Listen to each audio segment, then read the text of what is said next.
All right, so with our drum rack on our MIDI track, let's start making a drum beat. When there's a drum rack loaded on a MIDI track, it defaults to the step sequencer layout. So what exactly are we looking at? Down here, there's 16 pads. This 4x4 section of pads corresponds to what I can see in the drum rack inside of Ableton Live. If we look at the drum rack in this area here, there's 16 visible pads. So that's what I'm seeing down in this lower area. Now I know there's more sounds in the drum rack because if I look at Ableton Live again, this little vertical column right here, there's 128 different chain slots, different areas where sounds can be loaded in the drum rack. And the light gray ones show me where the sounds are at, and there's some sounds up here that I can't currently access. Well, I can see something just like that strip when I'm on a drum rack track, this touch strip over here. The area where the lights are bright are showing me that there's sounds that are currently visible. I see another area where there's dots that are not lit up, but it's letting me know that there's more sounds available in this drum rack. And if I want to play those, I can simply move this. And now I'm in an area where there's different sounds that I can play.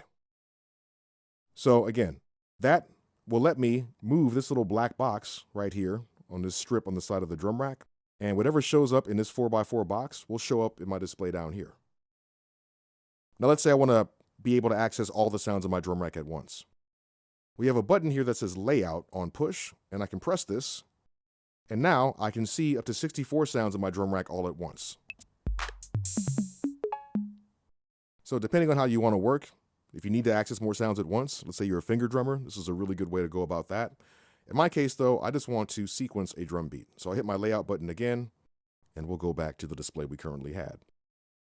So if our drum rack sounds are down here, what's happening with the rest of our pads? This 4x4 area over here allows you to create a clip and either lengthen that clip or create a series of individual 1-bar loops. And I'll show you what I mean. If I press this button right here, what I've done is I've created a 1-bar loop.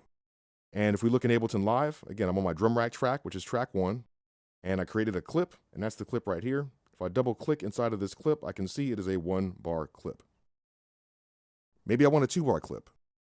Well, if I hold down this pad and then press the pad next to it, I've now made that 1-bar loop into a 2-bar loop. And if we look at Ableton Live, we can see we have a 2-bar loop now. Well, what if I want an 8-bar loop? Well, we have bar 1, 2, 3, 4, 5, 6, 7, and 8. So I'll hold down the first pad, and then I'll hit the 8th pad, and now I've got an 8-bar loop. Now, like I said, you could also use this to create individual 1-bar loops. If I double tap any of these pads, suddenly now I'm only looking at the 3rd bar. So I could have a drum loop that plays in the 3rd bar that's different from what plays in the 1st bar, and simply double tap to jump between those areas. So some very unique ways to utilize this step sequencer. In this case, I'm going to create a 2-bar loop like so, and I want to start adding some sounds into this sequence. Now I'm working at a tempo that is 138 BPM. And the main reason I'm doing that is because oftentimes I like to work in styles that would be referred to as a halftime style. If you think of dubstep or trap, genres like that, I'm not necessarily trying to make something in that style, but something with that kind of a feel. So what I'll do is I'm going to start laying down a clap. So here's my clap sound. Once I hit that, the last sound I hit on my drum rack is what's currently selected. And if I want to enter this sound into my step sequencer, my steps are up here. Right now, each step represents a 16th note. And I know that because if I look over here, this is showing me the current quantization or the grid resolution of my step sequencer. If I don't need to program 16th notes, I could hit this, and now I'm just looking at 8th notes. And you see, this is moving through our steps a lot slower. If I need to program something faster, 32nd notes, and now I can see this is moving a lot more quickly. 16th note should be fine for me. So here's my clap. I'm going to lay down a clap on the 3rd beat of each bar. So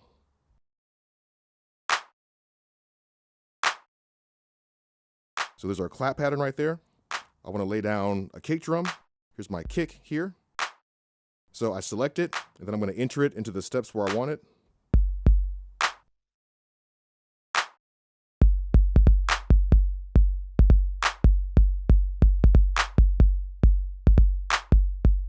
All right, so already we're getting a pretty cool little pattern here. Let me go to my closed hi-hat, which is here.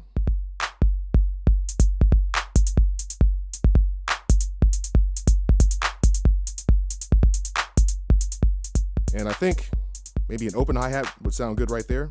So my open hi-hat is here.